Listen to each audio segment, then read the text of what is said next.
Hello and welcome to this self-help seminar. My name is Boris Herzberg. I'm a psychologist and a life coach.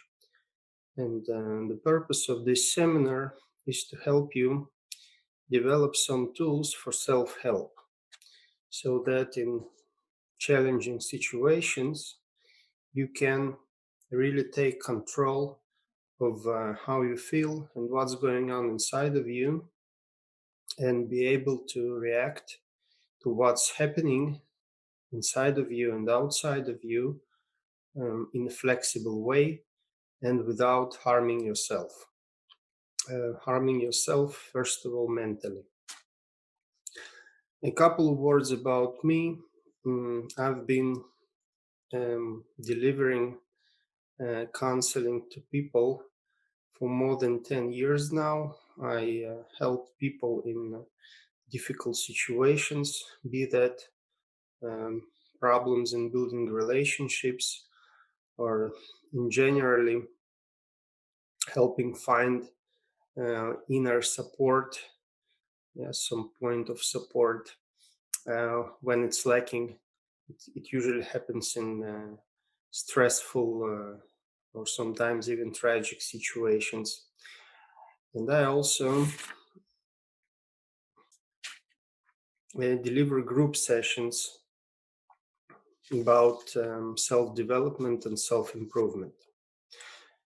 So let's go and start off. First of all, let's see what is it what we call self-help. We all know that life is about something happening to us, and we cannot always control it. There are many situations which are out of our control and which happen independently of whether we want it or not. This is the first thing. The second thing is our reaction. It's how we react to these difficult situations. Of course, I will be talking about mostly difficult situations because in happy situations you don't need any help. You need some companion to share your happiness with, but not really the tools to overcome the stressful impact. So we cannot control what's going on outside. We can control it to some extent, but not entirely. But we can control what's inside. We can control our reactions. And sometimes we overreact. Why it's important to control what's inside? Because first of all, it develops flexibility. The more flexible you are in your reactions, the less stressful you become. So let's say that there is a person who is always angry. So no matter what happens, this person reacts with anger.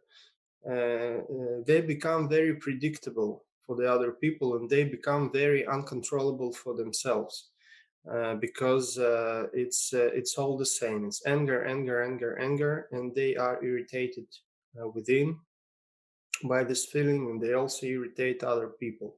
But if a person is able to react to some situation with anger, to some situation with fear, some situation with sadness, some situation with joy, or some situation even with some totally impartial feeling, just to accept it, it's much more easier to live a life. Why? Because we are no longer locked in the same feeling. We actually escaped this prison, and we can choose our reaction. So we'll be talking about this, how we can control our reaction to the things that happen outside of us. We will also discuss to some extent how we can control these occurrences. It's not only about our reaction, it's also about how we build our life. And I'll discuss what are conditions or ingredients for building a life we really want to build. So let's start with the first one, with our reaction and how we can control it. First of all, and the main advice that I can give you during this seminar is to breathe. Frequently, we forget to breathe.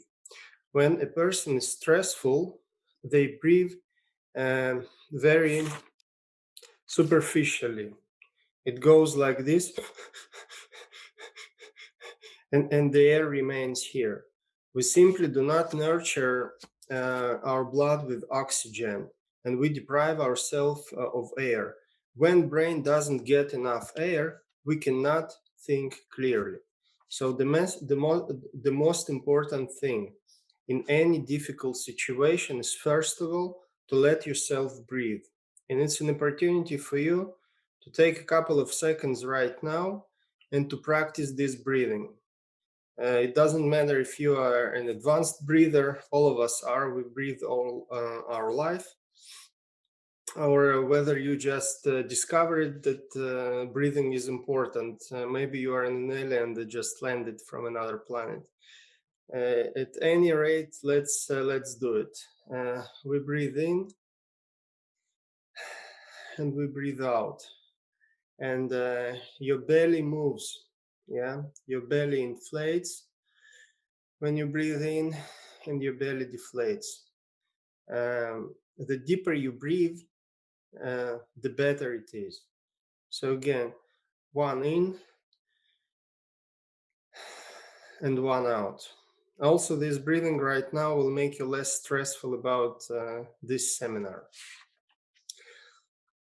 Okay, let's move on now. Another important thing at any situation is when your body is locked. You can feel it when, let's say, you are driving or you are commuting, or when you are communicating with some person of importance. You can feel that your body is really strained, or if it's not the entire body, some area in the body, some muscles can be more strained than others. Again, it blocks your oxygen. Again, it makes you really tense. You cannot breathe. When you cannot breathe, you cannot think. So right now, as you are listening to this, please find this area in your body, from head, from top, yes, to toes. Find this area which is especially tense right now. Find it, please. As you found it, please strain it even more, this specific area. If it's shoulders, or if it's your neck, back of your neck, if it's jaw. Sometimes we really keep the jaw strained. So once you found it, please make it even more strained for 5 seconds. Okay? It's 1, 2, 3, 4, 5. Excellent. Now relax it as deep as you can. Really relax and breathe in. Relax, breathe in, breathe out, and count to 7. 1, 2, 3, 4, 5, 6, 7. Excellent. Now go to your regular condition, regular feeling, without straining this group of muscle. You can repeat it if it was especially strained. Now, what you will feel usually, first of all, you detected the area which takes the most tension. Okay, you are reacting with this area of the body. So excellent job of finding it, first of all. Second, you can now control it. You can now control it by straining it for 5 seconds, as strong as you can, as intense as you can. and then relaxing it also as intensely as you can. Okay. So do it for any areas which your body reacts with to stresses. It's the first thing. The second thing is breathing in and breathing out, and it's also about catching yourself in any situation when you hold your breath, when you do not, when you are not fed on oxygen. Just remember about it and just practice it, do it, do it, and do it. Then your body acquires its natural balance. We are not naturally prone to being strained. We can be strained in stressful situations when it's either fight or flight, and we need to react immediately. But most of the time, we do not need to react immediately. And most of the time we do not encounter some stressful situation requiring immediate response. So you can practice it before something stressful, or you can practice it after something stressful to help yourself relax. Now, why it's important to not be strained all the time? um, it's important because when we are strained, we are in our survival mode. And we are not strained when we are relaxed, we just live. Okay, so say the first one is about survival, and the latter is about living. And all of us, we want to live. We do not want to survive. We want to live our lives, to fully live our lives. Yes, to fill ourselves with positive experience, to fill ourselves with good life events. And it's all about, yes, breathing and relaxing, and with the focus on our bodies, on remembering to listen to ourselves, to listen to what we feel inside. Okay, it's about that. It's about our bodily response. Now, in our living our lives, in how we react to life, we have feelings and we have thoughts, and these are two very different realms, which are however connected. Now, first of all, how it's different. Thinking goes to the rational part, mental rational part, and when we think, we analyze what's going on. We plan, we think about what to do to something happening. We think about what to say. Saying is also about rational response. So it's a little calculator inside our brain, which always um, calculates formulas to give the right response. This is one realm. The second realm is feelings. Feelings is something that we experience spontaneously. When we experience, we cannot choose to not experience feelings. We cannot. So sometimes people say, I'm too emotional and I wish I wouldn't feel anything at all, life would be better. Perhaps, but you cannot decide not to feel. Moreover, when a person doesn't feel anything, or doesn't feel life to a certain extent, it can indicate the outcomes of some trauma that this person experienced. And also, when you cannot fully feel, it can also lead to depression. So there's nothing wrong about feelings, but one needs to understand, yes, what's inside the feelings that I will be talking about right now. Okay. So feelings is an unconscious response we do not consciously control our feelings. We have a range of feelings. When you take a baby, which is born right now, uh, at the beginning of the life of its life, baby only reacts. It reacts with anger. It reacts with sadness. Sometimes it reacts mostly with feelings, and therefore contact with babies, with infants, for parents is such emotional, and such emotional bond happens at a very early age. So first of all, we develop our feelings, our ability to feel, and only later in life we develop our cognitive functions and the ability to calculate equations, or to know what to ask of a mother and what to ask of a father when the mother refuses to give it to us. Um, Now, how they are connected, thoughts and feelings. It goes like this for an adult person. First, we have some thoughts. Let's say we see someone and we analyze this person.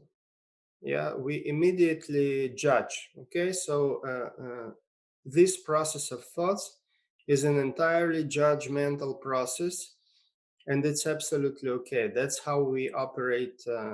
That's how our brain operates us, because we need to scan, yeah, some person or some object or anything at all, some situation, whatever is going on. Okay, so we first of all we analyze it. Basing on that, we develop feelings. So let's say we see a person which we are very fond of.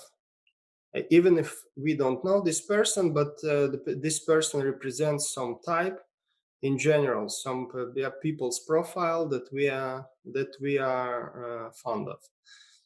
Immediately we develop feelings towards this person. Again, if we like this person, how do we know we like this person? We scanned it. If we like this person, we develop positive feelings. It can be a feeling of kindness, of love, of attachment, um, and so on.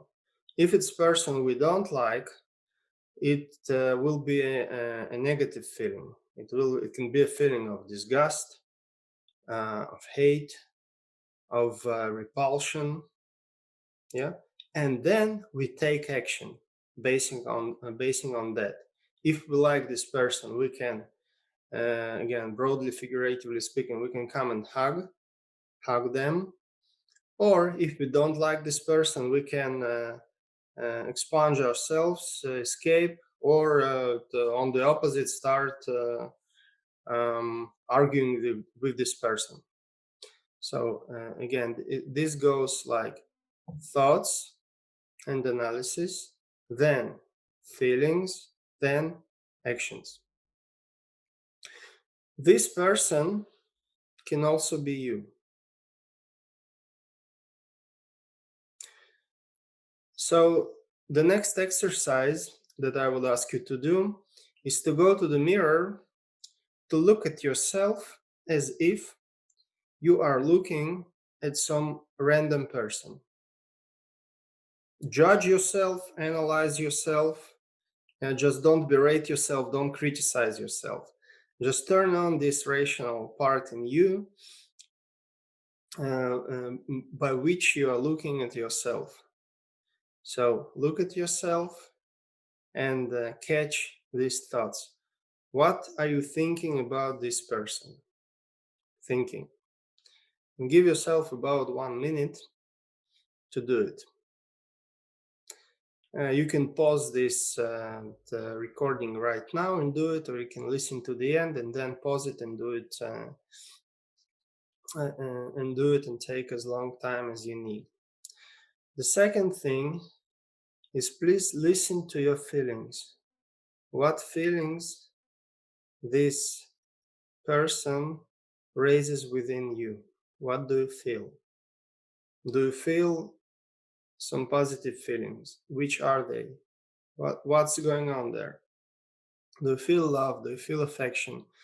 Do you feel attraction? Do you feel kindness? Or is it in the range of negative feelings?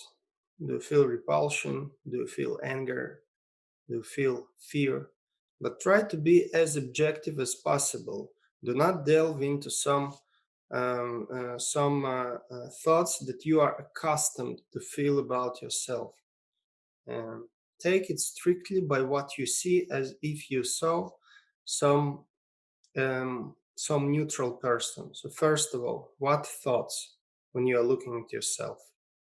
Second, what feelings? It can be both. They can be both negative and positive, but try to catch them. Now, once you do it, please do not forget to breathe and relax. Relax. If you feel again some area is strained, relax it. Okay, and give yourself some time to really identify the feelings that you have inside towards yourself. Now, once you took this minute, the third point is actions. Basing on what you thought and what you felt, what spontaneous action comes to mind? It's usually a very productive action. It's something about building, because our brain is wired towards positivity. It wants us to mend things. It wants us to build. We people are more prone to build than we are to destroy. So please, what is this action of building, of spontaneous building that comes inside of you, that's born inside? Does it want you to start something, to speak with someone, to maybe take a rest, maybe on the opposite, to step out and do something? Please catch it, because it's very important. It also passes the cognitive filters, because it arises basing on feelings that you felt. And it's usually a very intuitively correct response. Okay, again, we're in the field of building. Now, if somebody feels that they need to finish something, let's say finish some relationship for the sake of building, okay, so it's not a destructive thought, it's not a destructive impulse to action. It's a positive, it's an impulse to some positive action, because sometimes finishing something that no longer works is a very constructive thing. So take a couple of minutes to do this exercise, either now or later, whatever you feel like.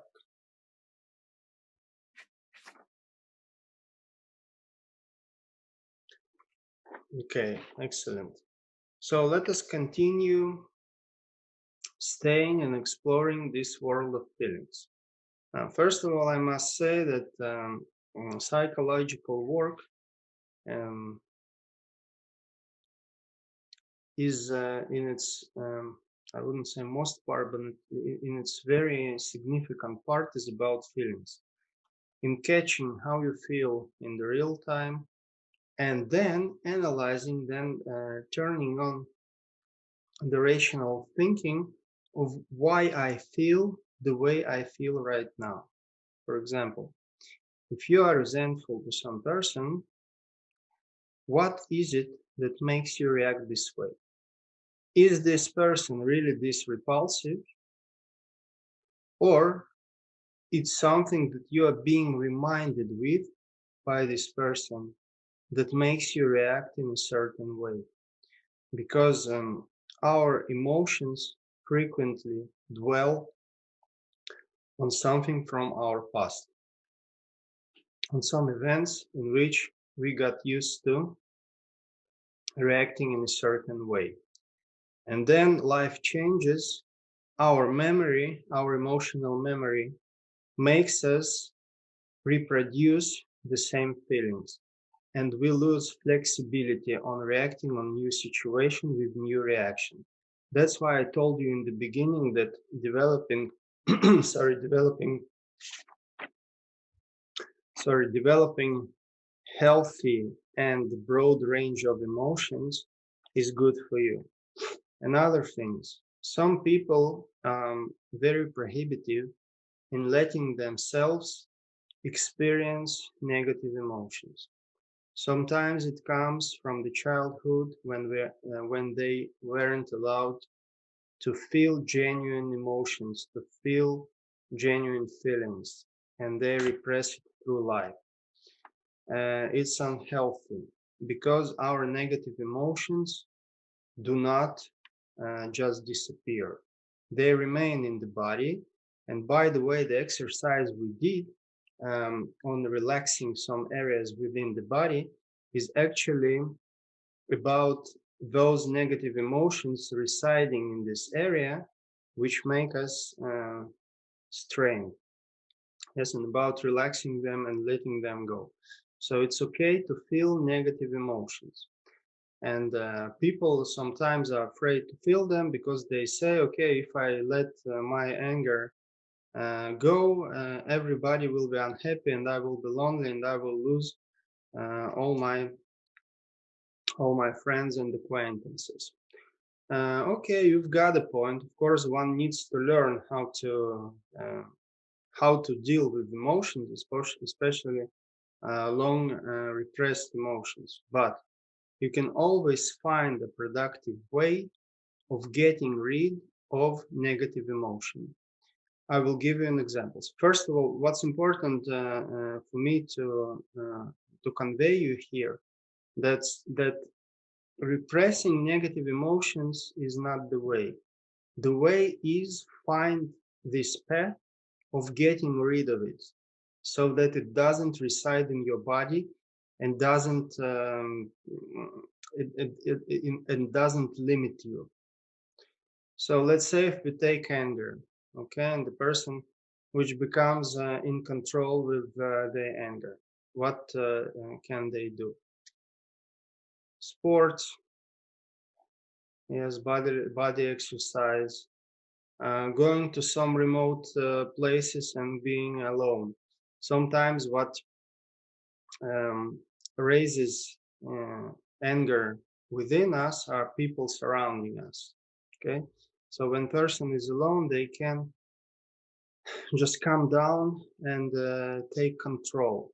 The anger disappears because the source of the anger also disappears, and that's why big cities are an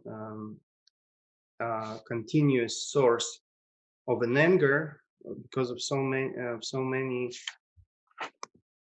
impulses which require immediate reaction. But when you are alone, uh, you can uh, you can naturally take off the focus of unneeded things, so many unneeded things, and bring it to yourself.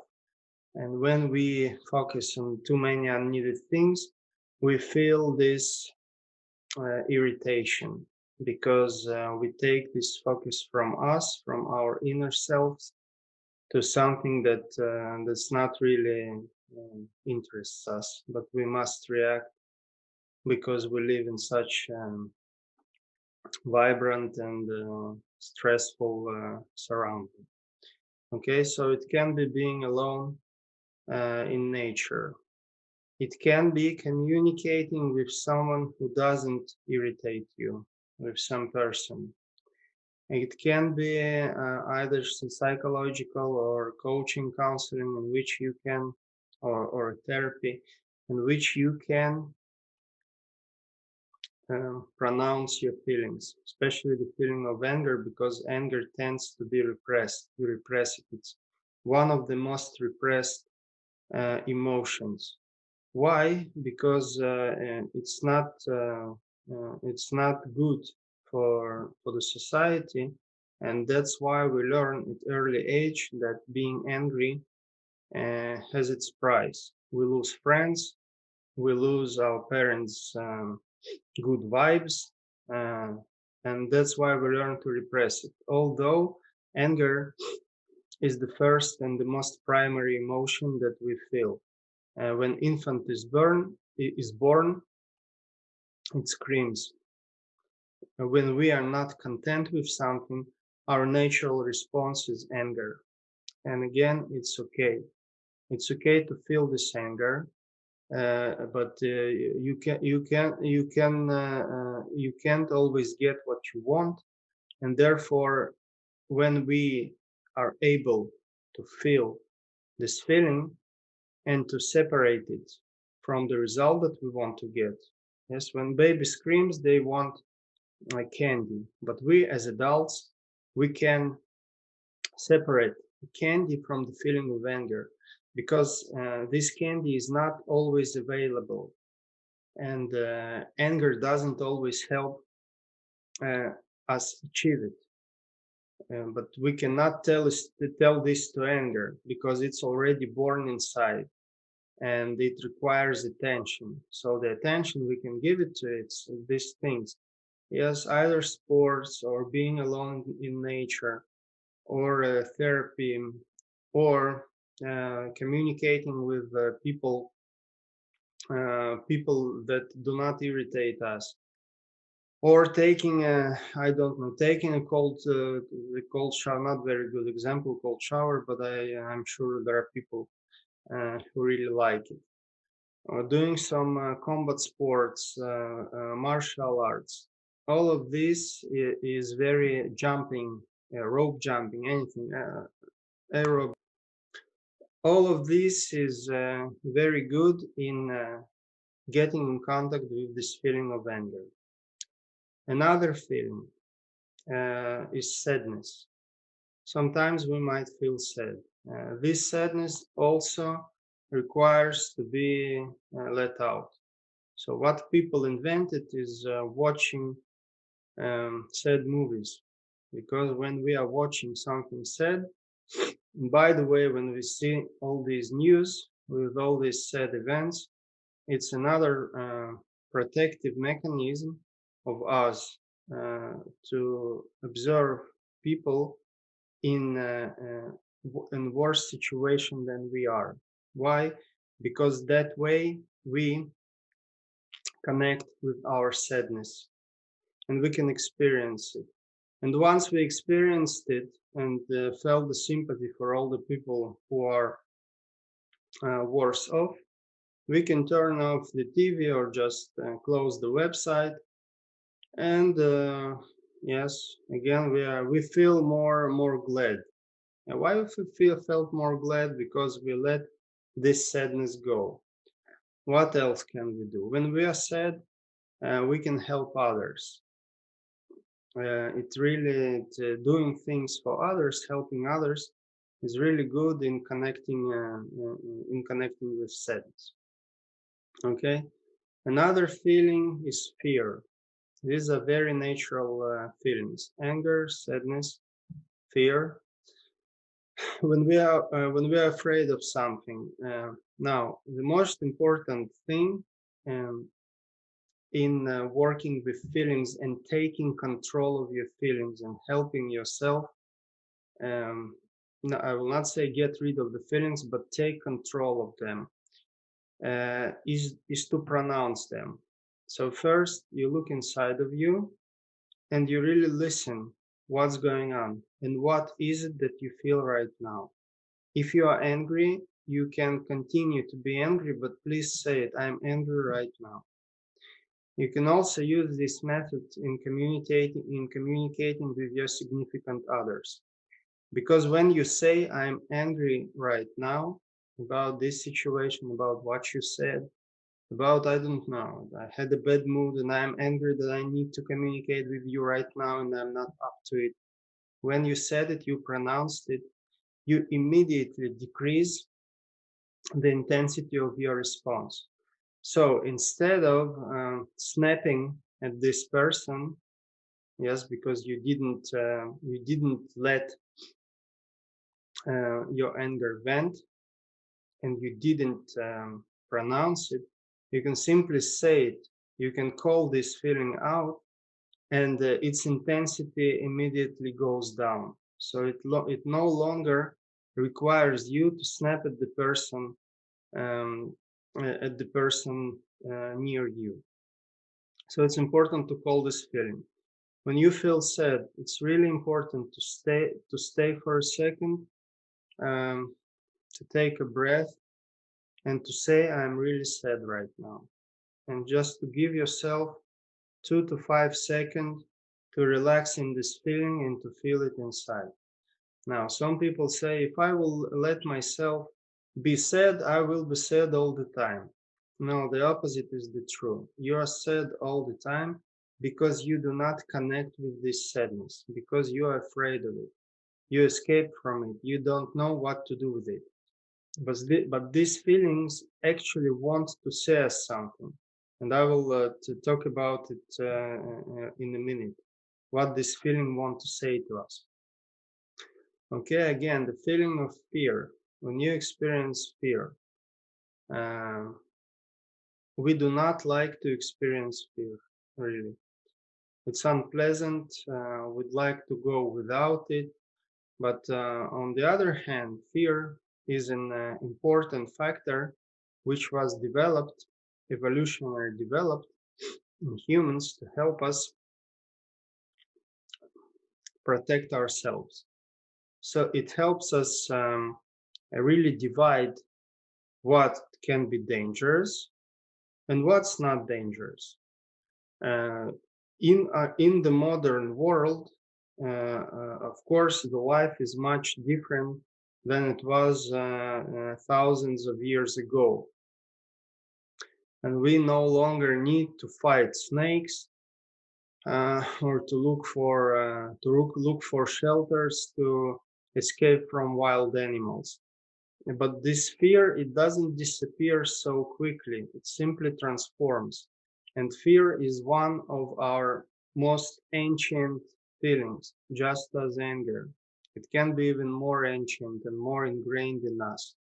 So again, you cannot just say, I do not fear anything and I'm not afraid of anything.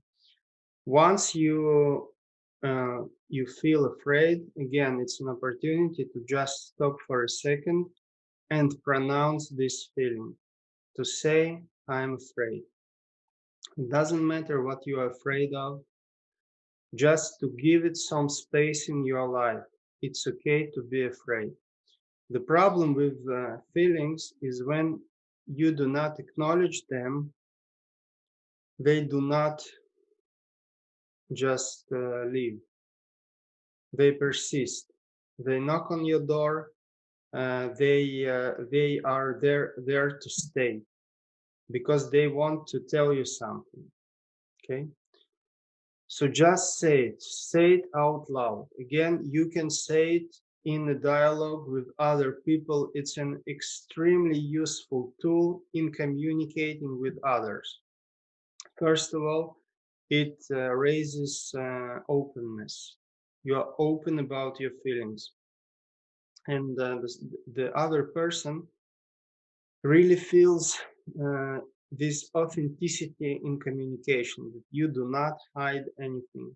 You are clear and as exposed as you can be, and it makes communication handy. Okay. Second, when you talk your feelings, talk about your feelings, you just acknowledge them. You are no longer controlled by this feeling, because here you acknowledge that you gave it place, and it becomes an object with which you can communicate, because again, our feelings are there to communicate with us, to tell us something. And the psychological work is actually about interpreting this message, what these feelings want to say to us. Now, if you go to the world of dreams when you sleep, dreams are also feelings, because when you wake up after some intense dream, mostly what's going on, your reaction is how you feel after this dream. This dream can leave you very heightened inside and very excited, or on the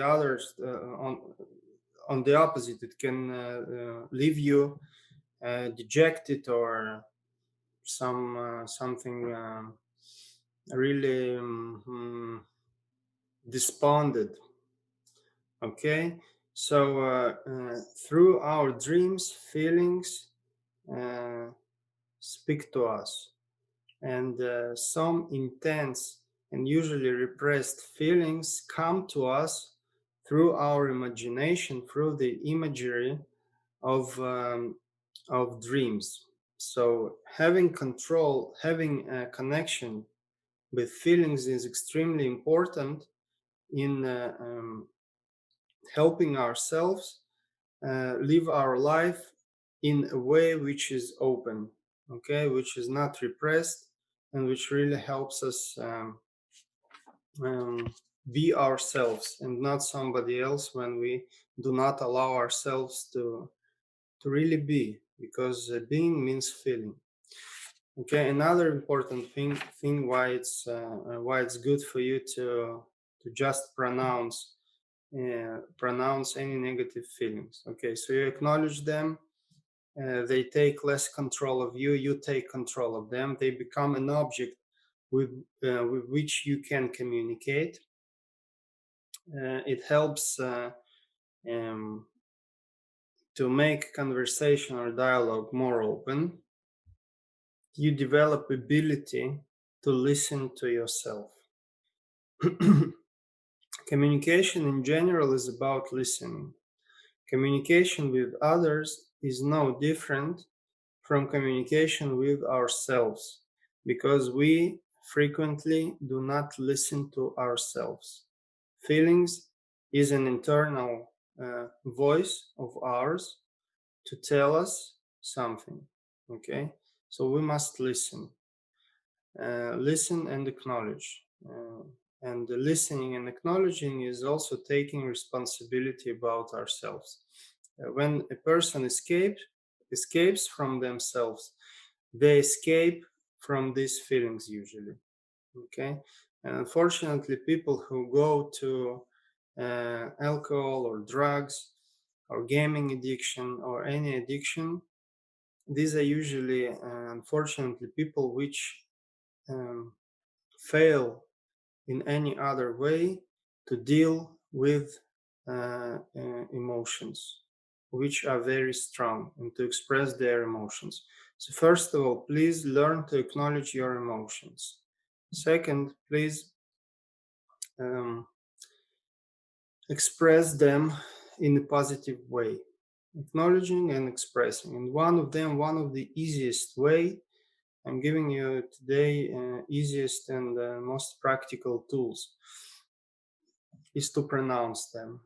That way you have dialogue with yourself and you do not need um, to accrue these negative feelings. Okay, now about something positive. The feeling of being glad. It's also very intrinsic to us humans, and we also do not acknowledge this feeling, because some people who are feel glad, they do not pronounce it. How happy I am right now. How glad I am to see you. How happy I am that you are in my life. How frequently do you say it to your significant other? Even if you say it frequently, you can do better, because there is no limit and there is no boundary on how we can establish contact with this feeling of joy and feeling of happiness. So please take note of anything that makes you happy. It can be most minutiae things, the smallest things that make you happy. Okay, that touch something inside. Please pronounce it and indicate it immediately. How happy I am to see this stray cat that I can pet. Or how glad I am to see this early flower flower, yeah, growing in its beautiful color. How happy I am to have you in my life, looking into my eyes and being my life partner. How happy I am, how glad I am to spend time with you, or just to see you, or just having you and being able to communicate with you. So please also pronounce these positive emotions and do not just take them for granted. It's okay to, no, it's wrong to say that it's okay. It's a gift to feel positive emotions, and please reinforce them by acknowledging them, by sharing them, just like you can share negative emotions. Very important to share positive emotions. How happy I am to have you, and so on. It also makes communication very open, very genuine, and it continuously reminds you of all the good things that you encounter daily and that you have in your life. And it's very important to also have contact with this positive part. I think I will send you a list of emotions, full list of possible emotions with this video in order for you to practice on identifying these emotions and pronouncing them and making contact with them. So the second thing is in emotions is about this dialogue. When something comes to us, when a fear comes to us, for example, it usually wants to warn us about something. And the correct thing that it wants to warn us about is not the first thing, the most obvious, that fear has become a reaction to. It's the second thing, what hides behind it. So when, let's say, an obvious fear comes, let's say that you have a conflict with a colleague at work, and somehow you feel fear, somehow you feel threatened, even though this person cannot really influence your career or do something negative to you. Okay, let's say they aren't pleasant. Okay, it's not against the law. But you feel this fear and you feel threatened. Okay, so please ask yourself, ask this fear. Just first of all, acknowledge this fear. Say, I am afraid. And just say the word, yes, I'm afraid of John, who is, yes, and who does this or that. And just say it out loud, turning to this fear. What do you want to say to me? What do you want to save me from? Okay? And usually the second answer that you get, because the first answer will be John will get you fired, but you see the situation and you say, no, he cannot get me fired. What do you really want to save me from? And then what hides beneath this obvious, most obvious first answer will be the answer you are looking for. Okay, so start setting dialogue with feelings. The same thing about anger. Okay, what I'm angry about? I'm angry because they didn't wash dishes. Okay, it's the first most obvious answer, but what hides beneath? What, dear anger, what do you really want to tell me? What are you angry about there? Maybe I'm not getting enough attention. Anger can say to you if you're listening to it and if you're looking at it as a separate object, but first you need to recognize it and to acknowledge it. It can say to you, because I'm angry because you are not getting attention. You are not getting love you needed. You are free to not do anything with what you heard. Okay? But it really helps understand what you are unhappy about, what you are really unhappy about, because this is the cause that stops you from being happy. So, first of all, is knowledge. Knowledge is everything. People are high wired to learn all the time, especially people, especially intelligent people.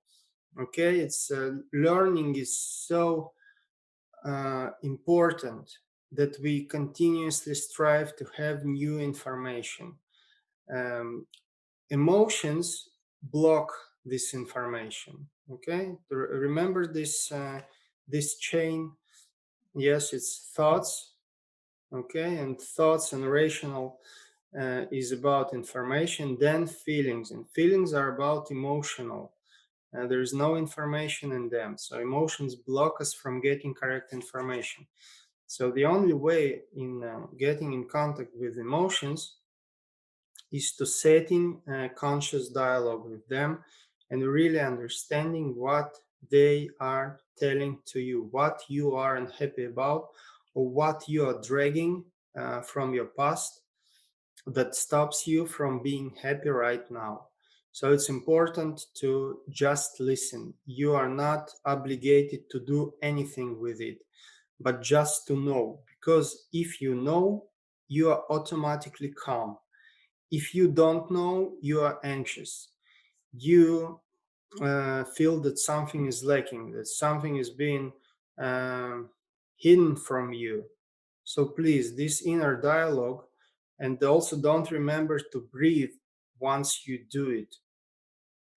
Don't remember to relax the most strained areas in your body. So just listen, take note, make contact, um, and the effect of this is that you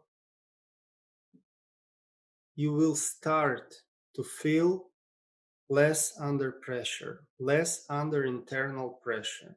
Okay, so remember this part of something happening outside of us and our reacting to it.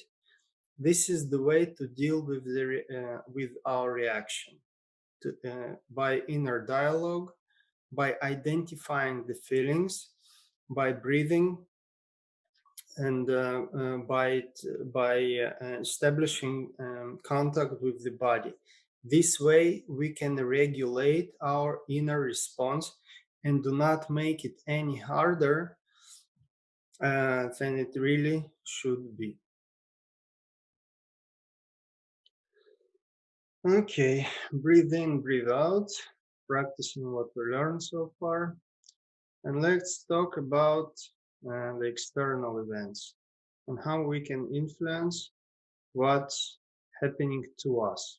Not how we react, but how do we build this world around us. Okay, so people, contrary to animals, are in very much need of a meaning.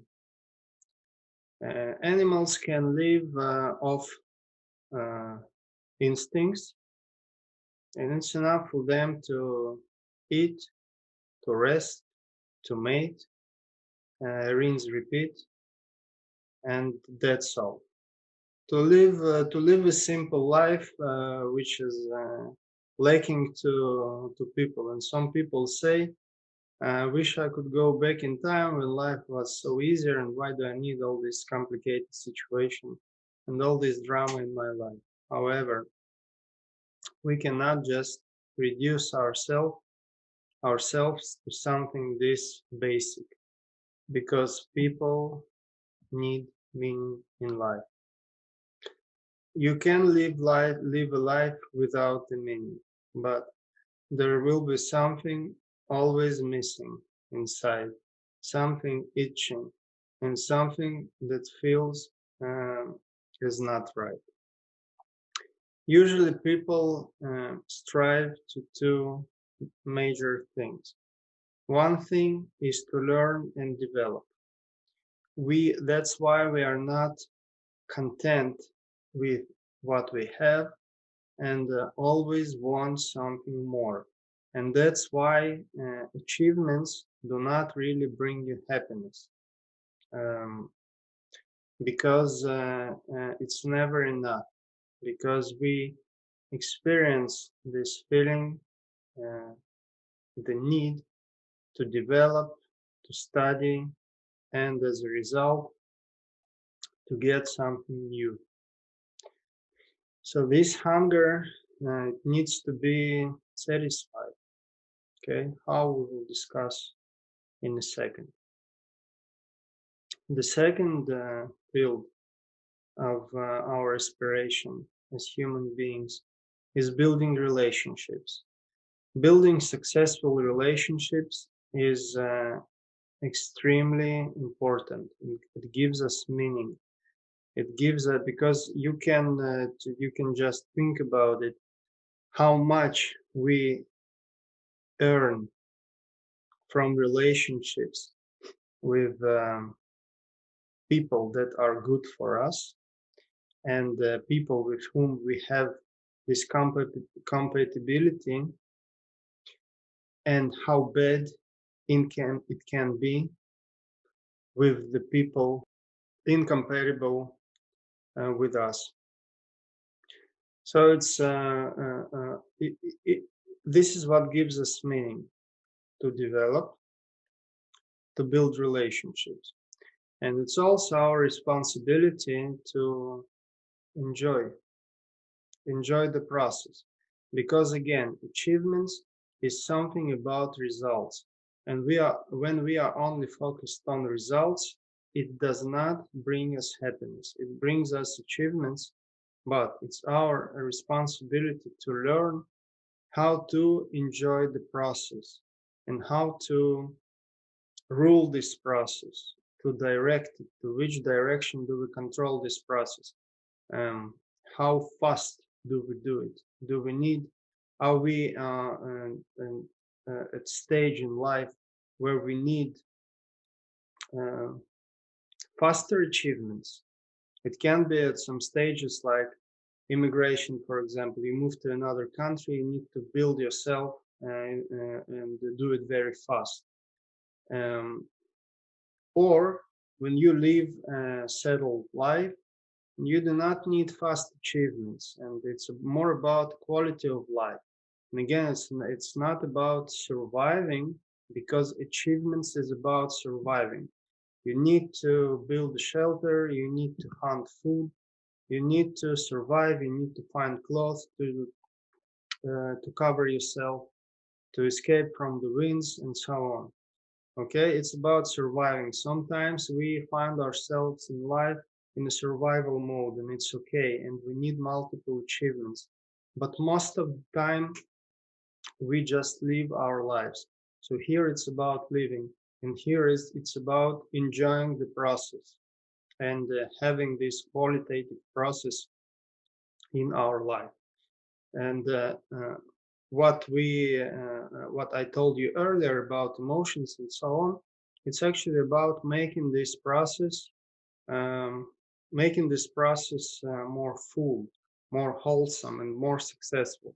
So always remember these things, and always remember to consciously ask yourself, what am I doing now? Am I in need to survive? And I need multiple achievements right now, otherwise it's all gone. Or I am now in a living mode, and it's okay for me to just live my life, to concentrate on the process, and to go to achievements at my own pace. Okay, remember these two questions to ask yourself at at some points of your life, especially when if your life is changing. So let's take this meaning. Meaning cannot be imposed, it can only be created.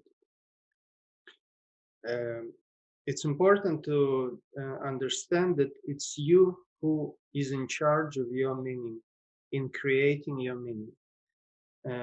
You choose what to learn, and in which directions to evolve. And also, it's you who chooses who to build with, a relationship and how to build it. If you can rule and direct these two things, you will live a meaningful life. But on the other hand, if it's being imposed on you, you will live a miserable life. Imagine that someone tells you who to build relationships with. It's terrible. Or if someone tells you in which direction to evolve, okay, what to study, what to do, you simply lose yourself. So first question to ask yourself is, yes, we're talking about of how to control things in the outside world, not inside of us, but in the outside. And the first question is to ask yourself, is it my meaning now? Do I build relationships with people that I really want? Do I really want these people around me? Or was it imposed on me somehow that I couldn't resist? And am I developing in the direction that I want to develop? Or was it imposed on me? Or is it no longer relevant? If you do not live your life, if you have not created your meaning so far, it's okay, because it's a process. And sometimes people really are in a survival mode. They just need to do things that are necessary for survival. And when it happens, it's not about creating a meaning, it's about surviving. But once you start to breathe, and once you start feeling some sensation of freedom and of your ability to change something consciously, you can look into the direction of meaning, and you can change your life gradually from something uh, that you were obligated to do in a survival mode to something that you choose. The key word, choose for yourself to do. Okay, so just remember that again, I'm not in this seminar, I'm not encouraging you to do and to revolutionize your life. No, it's frequently more than okay just to have a sober look at what's going on without actually reacting, just to understand. Because when you understand and when you're impartially looking at what's going on both inside and outside of you, you become calmer. You get out of this panic mode that tells you, do right now, achieve, let's go immediately, you need immediate result. No, you're not. You do not need, you need nothing immediate. You just need to see the situation in general. And it really helps. This clarity, it really helps. Okay, so the meaning. In a survival mode, we cannot create a meaning. We need to survive. But when we feel that it's no longer possible to live a life without our own meaning, we start to create it. So first of all, who are these people that you want to be in relationship with? And the second, which direction do you want to evolve, and what exactly you want to learn? So in order to control it, you need a plan. There are people which people who plan easily, and there are people who detest any plans whatsoever and live a spontaneous life. But I strongly encourage you to have plans. Why? Because in this plan, you will have a point of reference, a point of what you want. Now, the question of wanting something or knowing what you want exactly is not always obvious to people, and it's okay because your wants and wishes, they can transform in life, and they can vary, and they can change, and it's okay. But you need to have some confidence, you really do, in understanding what is it that you want right now. And you can base it on what you do not want. It helps you to make a list of what you really do not want. You will get as a result, yeah, like a distilled coffee that drips. This distilled information, basing on what you do not want, will be what remains, and of what remains you can choose what you want. Okay, so please have some confidence in your wishes, even if you think that it will not be for the rest of your life, because sometimes people are afraid to want things because it's some kind of obligation. If I want something, now I have to commit myself to it. No, again, you don't have to commit yourself, you just need to see. Okay, you observe what's going on inside, and it's okay to get any results in this observation because it will give you a clearer picture of what's going on inside. Okay, so please have some confidence in something you want in your life right now. So first, it's which are the people that you want to build a relationship with, and in what formats. And the second and is which field that you need or you want to develop.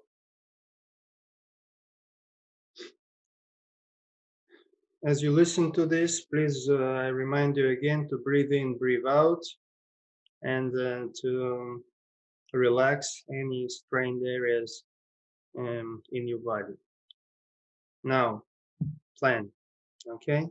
Make a bigger plan on something you want to achieve, okay? Let's say as a pinnacle of your life. That having this, having developed in this direction and having built this relationship, this personal relationship, I'm not talking about love life. I'm talking about in general relationship with any people you can imagine, parents, friends, children, of course also personal relationships, but not only. Okay, so be brave and write down what you would really want as a pinnacle of your life. Okay, once you do it, you can do it right now by pausing this recording, or you can do it later. Now, once you do it, you have a point of reference. It doesn't matter when you reach this pinnacle. It doesn't matter whether it's achievable and attainable, because as you live your life, this pinnacle, this goal of yours, it can change, it can be transformed, and it's okay. But you now have some direction, okay? And this direction is based on your inner meaning, and it also gives you a meaning, something to strive to. So when somebody comes to you and tells what you need, you can always compare it to what you really need, okay? Because it's written down. It's one thing. Another thing is to have plans for a week and for a day. Why it's important? It's important because when you have a plan, let's say a daily plan or a weekly plan, it can be divided into two categories. The first one is the things I need to do, and the second one is the things I want to do. Now, once you have plans and once you cross out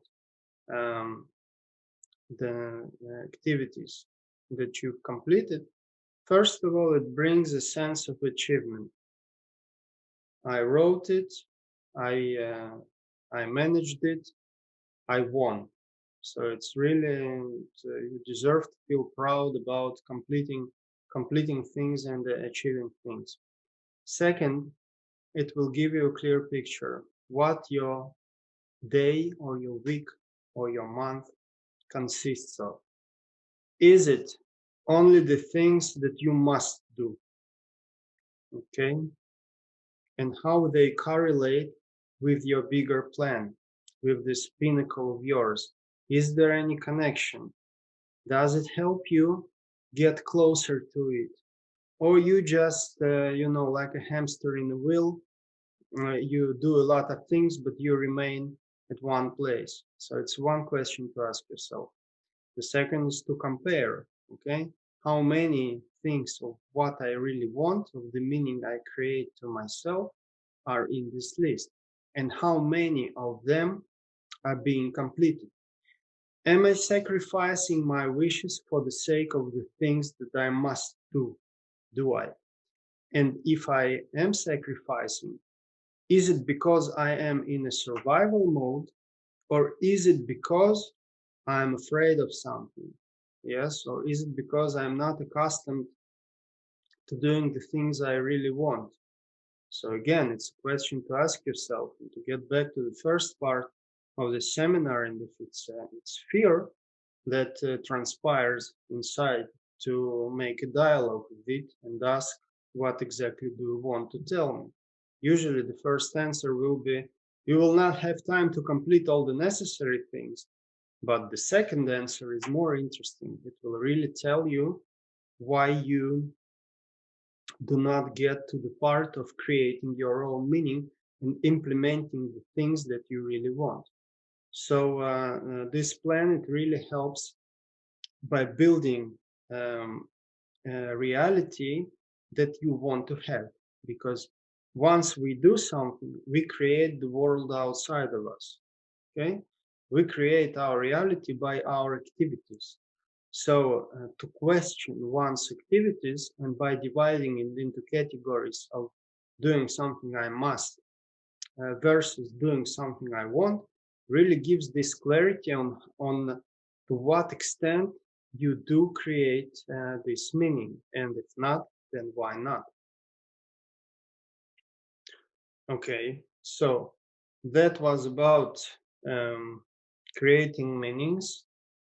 Two important fields into which we create meanings of planning, as doing activities, as building our life in a way that we want. Now, in the next part, I'd like to talk to you about resources, because just like you need a plan as a point of reference, you also need to know your resources as a point of reference to understand what you can use. Everybody needs something to reliably step on and to feel confident about. And this thing help us um, stride steadily, okay, towards our goals and in general. And again, when I'm talking about goals, I do not encourage you again and again to do it right now and to drop everything and revolutionize your life. No, it's a process. Okay, combine these things of moving towards goals and towards your own meaning, and being in contact with yourself and your feelings. Okay, and not forgetting to breathe, and not forgetting to listen to yourself and acknowledge the feelings, and setting dialogue with them and what hides beneath them. Okay, so let's go to resources. It will be in the form of exercise. You can listen it to the end, um, or you can just stop and do it as you go. Now, once you completed this list of resources, I encourage you, first of all, to add things as you remember them to this list. because some things may remain forgotten. And also to looking at it once in a while as a way to reminding yourself that this is a ground you can base on, and this is something you can use, because our resources are there to use. Do not be afraid to use your resources, because there is no sense of them for them to be just dormant. Okay, so I will read off the list. You can write it down. Um, okay, you will need 2 minutes for each point. First of all, your life experience. What is your life experience that can be used as a resource? What you had in your past that you are using now, or that maybe you forgot about, that can be your resource. Okay, write it down, pause it to do it now or later.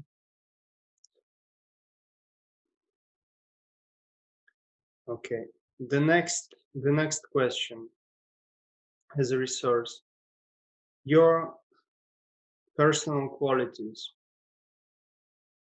Okay, as a person, your personality, your character, your features.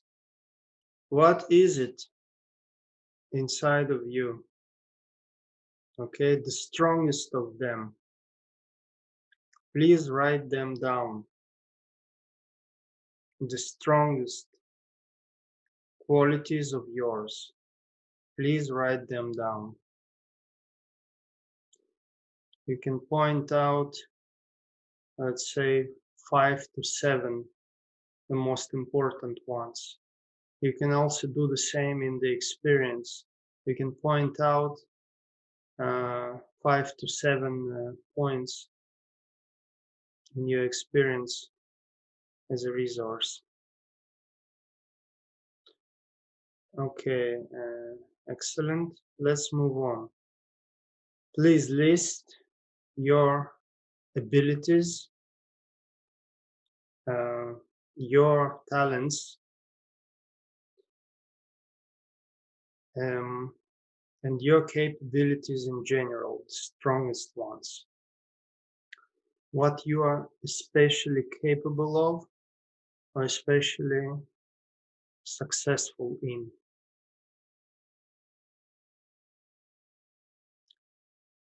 Okay, excellent. You'll have time to do it. Now, please list out your education.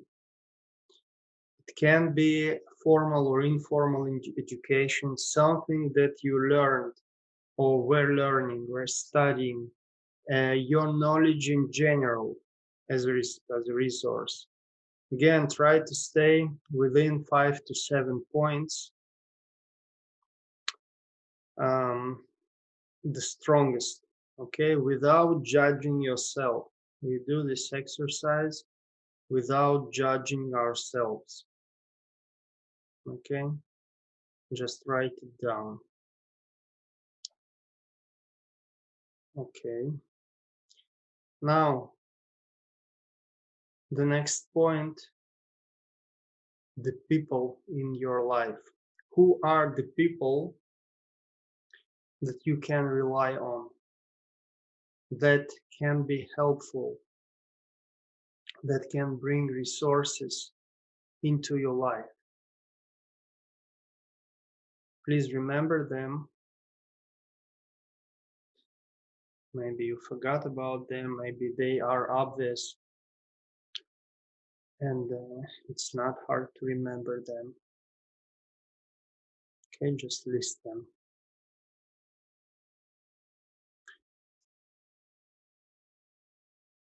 And lastly,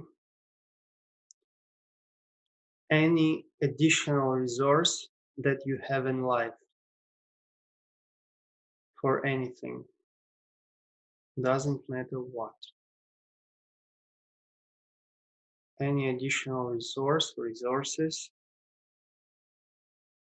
that play this role or can play this role in your life. Please point them out.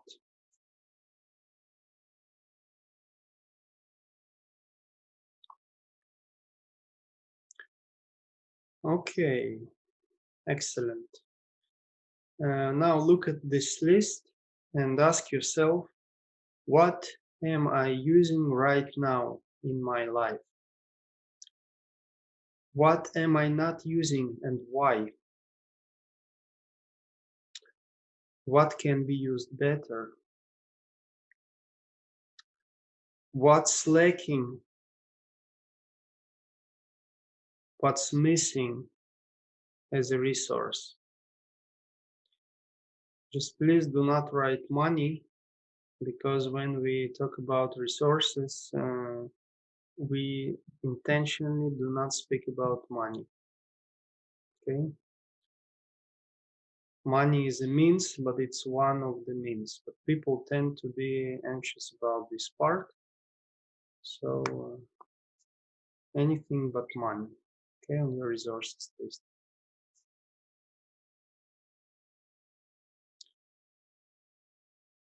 Okay, very good.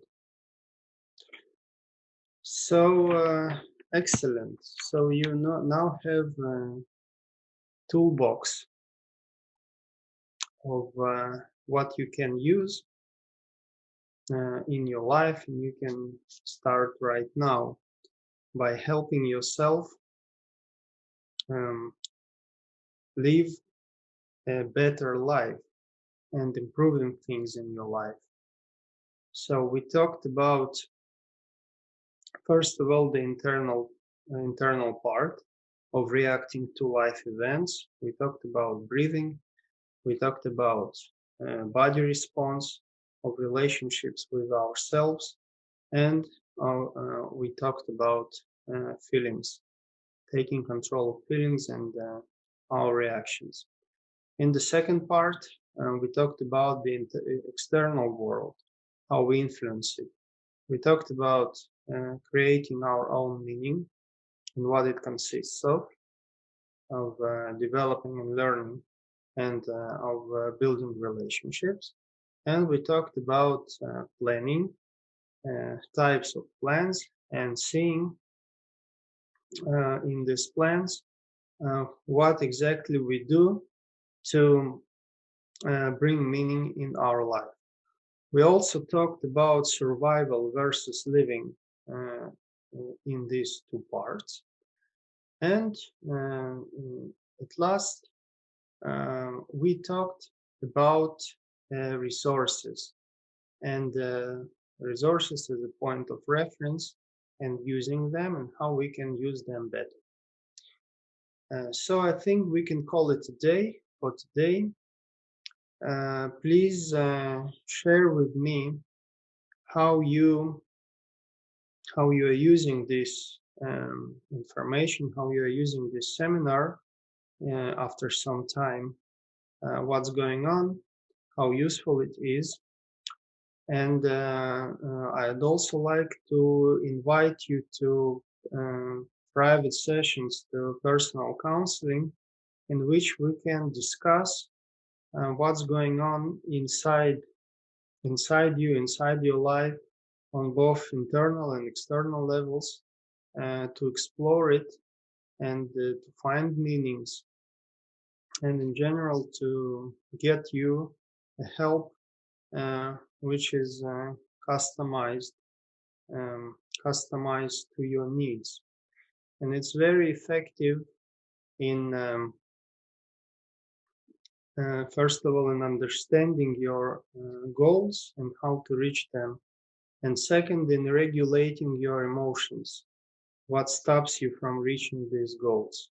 It's also a very interesting process in which you explore your past, your present, and by this building your future.